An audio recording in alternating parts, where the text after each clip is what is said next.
বেনজির আমাদের দলের লোক নয়, আজিজও আমাদের দলের লোক নয়, আমরা তাদের বানাইনি। বেনজির আহমেদের মতো লোকের আদ্যপান্ত যত গুনাহ আছে, কবিরা গুনাহ, সগীরা গুনাহ, ছোট পাপ, বড় পাপ, মানে যা আছে পুরো দায় হচ্ছে এই আওয়ামী লীগ সরকারের। আওয়ামী লীগের মন্ত্রীরা আজকে যতই বলেন এদের অবস্থা হয়েছে ফেরাউনদের মতো, গুনাহগারদের মতো, আওয়ামী লীগ সরকারের অবস্থাটা হয়েছে সে এখন হাসরের ময়দানে আছে। তার গুনার ফিরিস্তি শুধু মানুষের কাছে না, আসমানে ফেরেশতাদের কাছে খুব পরিষ্কার। কোন কাদের সাহেব আর কোন গুজব মন্ত্রী এটা স্বীকার করলেন বা না করলেন, জাতির কাছে এটা খুব পরিষ্কার যে বেনজির আহমেদের কুকর্মের শতভাগ না সহস্রভাগ দায় হচ্ছে আওয়ামী লীগ সরকারের, শেখ হাসিনা সরকারের। শাপলা চত্বরে যে গণহত্যা হয়েছে হেফাজতের উপরে, সেই গণহত্যার সময় উনি নেতৃত্ব দিয়েছেন ঢাকা মেট্রোপলিটন পুলিশ কমিশনার হিসেবে।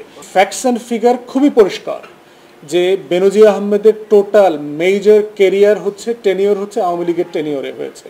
অতএব তার লুটপাটের যদি দিনগুলো দেখেন, ফ্ল্যাট কোন সালে রেজিস্ট্রেশন হয়েছে সেটাও তো আসছে। গাজীপুরের জমি বলেন আর গোপালগঞ্জের জমি বলেন, এই জমিগুলো কোন সময় কেনা হয়েছে? এই আওয়ামী লীগ সরকারের সময় কেনা হয়েছে। প্রথম কথা হচ্ছে যে বেনজির আহমেদ পুলিশ প্রধান হয়েছেন কোন সরকারের সময়? সার্টেনলি আওয়ামী লীগ সরকারের সময়।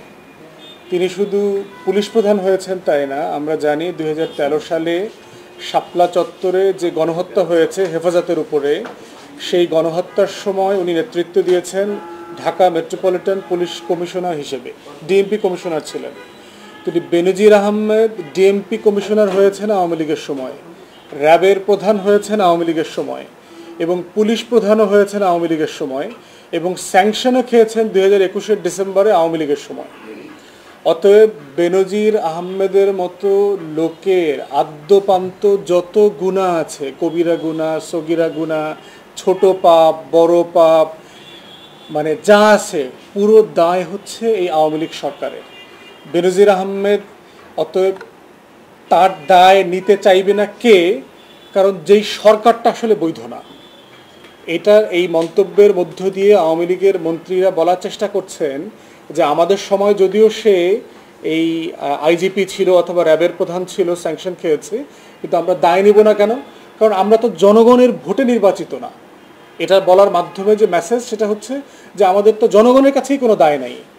তো একটা অবৈধ অনির্বাচিত সরকারের যেহেতু জনগণের কাছে কোনো দায় থাকে না, তার অন্যায় অপকর্মের দায়ও তো সে নিতে চায় না, এটাই খুব স্বাভাবিক। কিন্তু ফ্যাক্টস অ্যান্ড ফিগার খুবই পরিষ্কার যে বেনজির আহমেদের টোটাল মেজর কেরিয়ার হচ্ছে, টেনিওর হচ্ছে আওয়ামী লীগের টেনিওরে হয়েছে। অতএব তার লুটপাটের যদি দিনগুলো দেখেন, ফ্ল্যাট কোন সালে রেজিস্ট্রেশন হয়েছে সেটাও তো আসছে। গুলশানে 3টা ফ্ল্যাট একই দিনে রেজিস্ট্রেশন হয়েছে, সেটা তো আসছে। সে এবং নাফিস শারাফি নাকি আরেকজন দেখলাম, দুজনে মিলে যে ধরে এনে শেয়ার কিনে নিয়েছেন, এই ঘটনাগুলো কোন আমলে হয়েছে? এই আমলে হয়েছে। গাজীপুরের জমি বলেন আর গোপালগঞ্জের জমি বলেন, এই জমিগুলো কোন সময় কেনা হয়েছে? এই আওয়ামী লীগ সরকারের সময় কেনা হয়েছে। অতএব আওয়ামী লীগের মন্ত্রীরা আজকে যতই বলেন এদের অবস্থা হয়েছে ফেরাউনদের মতো, গুনাহগারদের মতো, যে ওই যে হাসরের ময়দানে যে অবস্থাটা হয়েছে, যে গুনাহগারদেরকে যখন বলা হবে যে তুমি এই অন্যায় করছো কিনা, তখন ওই গুনাহগারদের মতো হাসরের ময়দানে এরাও বলবে যে না, আমরা তো এইসব পাপ করি নাই।